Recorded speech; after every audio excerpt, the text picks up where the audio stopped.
Good morning mga kadayaris. Ayan, magluto na tayo ng rice. Pero ako guys, ang ginagamit kong pagluto ng rice ay itong kaldero na to. Gustong gusto ko to kasi maliit lang talaga siya, as in. Mayroon akong rice cooker pero para tipid tips, iwas dagdag ng bell sa kuryente. Ayan, dito ako nagsasaing sa kaldero na yan. Sa stove na lang tayo para makatipid tayo ng bell sa kuryente. Ayan. At ngayon naman, magluluto tayo ng ating ulam. Ayan. Yan po yung lulutuin natin. Tayo ng talong, tortang talong, at yan, palisan natin ng bacon. Ayan. So ito guys, ito yung natin, tortang talong. So may paraan ako kung paano ihaw ng talong. Hindi na kailangan gumamit ng uling. Ayan. At dito tayo mag-ihaw ng ating talong guys. Ayan. Para hindi na kailangan ng uling. Ayan, ilagay lang yan dyan guys. Diba? So mas maganda yung ganyan. Ayan. Itong isa naman, hindi ko to itorta. Ipiprito ko siya kasi yun ang gusto ng anak ko. Pritong talong. Yung isa ay tortang talong. So, ganyan nun ang paraan mag-ihaw ng talong. Hindi na kailangan ng siga-siga pa ng uling. Ganyan lang po yung technique. Yan po ang tip ko sa inyo guys. Ayan. Marami tayong paraan. Ayan. Kasi dalawa lang kaming anak ko kakain. So, iyan lang yun ang talong. Malaki naman yan. Yung isa ipiprito ko at meron naman kasamang bacon na pang-almusal natin. Ayan na, baliktarin natin yung ating talong. Ayan, medyo nasunog na siya. So, while nag-ihaw tayo ng talong, magbibit tayo ng itlog. Ayan. Para ihalo natin mamaya. Para ready na lahat. Ayan. Isang itlog lang ginamit ko. Kasi isang talong lang. So, lalagyan natin yan ng asin konti. Ayan, lagyan natin ng asin bago natin batilin. Ayan. Maingay guys kasi may nagpapanday dun sa kabila. Nilalagari yata. Ayan. Another tip na naman guys, kung magbukas ng bacon yung nakapak. So, dito natin yan siya bubutasan sa mahaba. Hindi dito. Kasi pag dito natin tanggalin, yung putulin yung balot sa bacon. Mas madali yung ganun. Tapos isa-isahin. Yan, diba? So, madali lang siya tanggalin. Ayan na. Pag dito kasi, kailangan mo pang tanggalin lahat. Pag dito mo lang, ayan, dudukutin mo lang. Ayan na, makukuha mo na yung isa-isa. Ayan, isang tip ulit. Ayan na yung ating talong. Malapit ng maluto. Pwede nating balatan yan. Maya-maya. So, while nag-antay tayo nito sa ating talong guys na maluto na totally, mag-prito muna tayo ng ating bacon dito.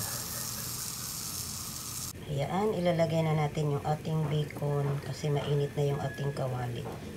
Ayan, isa-isa ko yung ilalagay. Ayan. Hinati ko siya guys kasi masyadong mahaba yung bacon na nabili natin. So, hinati ko para magkasya naman siya sa ating kawali. Ayan.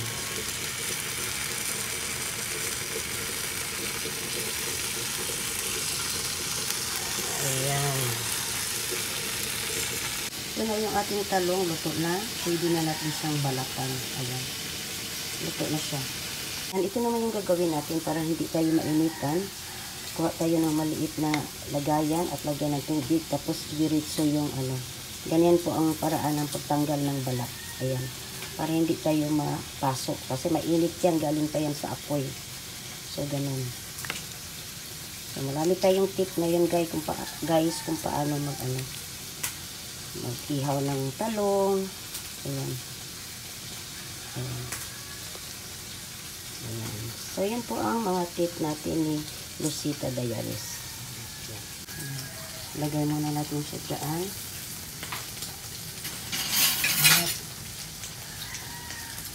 Ganun yan siya.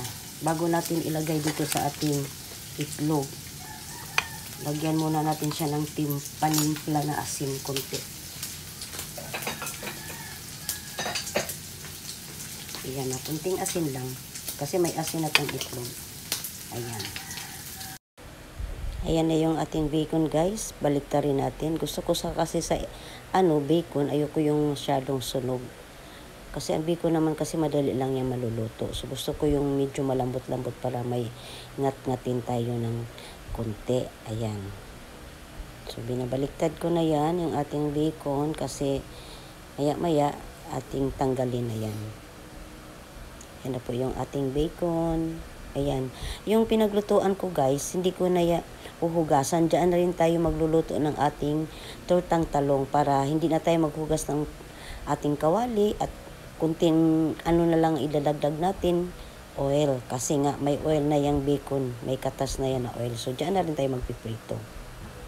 Ayan. So luto na yan guys. Tanggalin na natin yung ating bacon. Ayan. Kasi masarap talaga yung bacon yung hindi sunog na sunog. Kasi pag sunog na, pangit na yung lasa. Ayan, magluto ulit tayo ng ating bacon. Pangalawang salang na yan. Kunti lang yung niluluto ko dahil dalawa lang naman kami ng anak ko. So, yan po yung aming araw-araw na ginagawa. Magluluto ng kukunti lang kasi dalawa lang kami ng anak kong kakain. So, ayan na po yung ating bacon. So, shout out sa mga mahilig kumain ng bacon dyan. At saka iwas-iwas din tayo na kain ng maraming fats kasi mahirap na mag-high blood kasi ang cholesterol natin makukuha dyan sa mga taba. So yung may mga taba-taba dyan guys, papakain ko na lang yan sa aming alagang aso kasi may aso kaming dalawa sa bahay. So papakain ko sa kanila. So while nag-antay tayo sa ating bacon na maluto, itong ating hiniwa na sibuyas ilagay natin sa ating itlog. Ayan. Ayan na po. Yan. So, haluin mabuti. Hindi ako naglalagay ng kamatis kasi naubusan pala ako ng kamatis. So, ilalagay na natin yung ating talong dito. I-dip natin siya ng mga lang, seconds or a minute while nag-aantay sa ating bacon. Saka natin siya i-fry. So yan, luto na yung ating bacon. Tanggalin na natin at ilagay na natin sa plato. At isusunod naman natin yung ating tortang talong. Diyan pa rin sa kawali na ating ginagamit. Para hindi na tayo maghuhugas ng kawali. At tipid na rin sa ating mantika. Kasi may mantika na yung pinagprituhan natin ng bacon. So yan, mga tipid-tipid tips. Ayan, shout out sa mga mahilig magtipid-tipid dyan. Diyan pa rin tayo magluluto. Ayan. So, lagyan natin ng kunting mantika kasi para hindi naman gaano dry yung ating tortang talong. Ayan na. Ayan na yung ating tortang talong. Ilalagay na natin yan. Diba? So, ibuhos natin yung lahat na itlog para dumami at lumaki naman yung ating talong na torta. Ayan, nilalagay ko yan. Mas masarap sana yan guys kung mayroon tayong kamatis. Kaso lang naubusan pala ako ng kamatis kaya hindi na ako nakapaglagay. Sibuyas na lang na isahog ko. Diyan kasama yung itlog. Ayan. Pero okay naman din yan. Optional naman. Mayroon naman din ayaw din lagyan ng mga sibuyas, kamatis. Pwede lang din itlog lang talaga na plain. So yan na guys yung ating tortang talong. Yan eh. Nano ko konti. Sana hindi yan madurog pagbaliktarin ko yan kasi usually inilalagay ko yung aking tinatakpan ko yan ng plato pag binaliktad. Ngayon hindi na ako gagamit ng plato. Gagamitin ko yung yung sandok na pang Ayan. Yan. Ay, nako. Nadurog nga guys. Okay lang yan. Kakainin daw naman yan natin. Okay lang yan. Okay lang yan. Dudurogin din naman natin yan pagkakainin. So, yan na yung ating tortang talong. Luto na siya. Ang bango. Yummy. Ayan na yung ating talong guys. Lipat na natin. Luto na yan. Diba? Luto na yung ating talong. Tortang talong at saka yung bacon. Tingnan natin yung ating lutong kanin. Ayan. Luto na siya guys. So, pwede na tayong kumain. Let's eat. Bon appetit.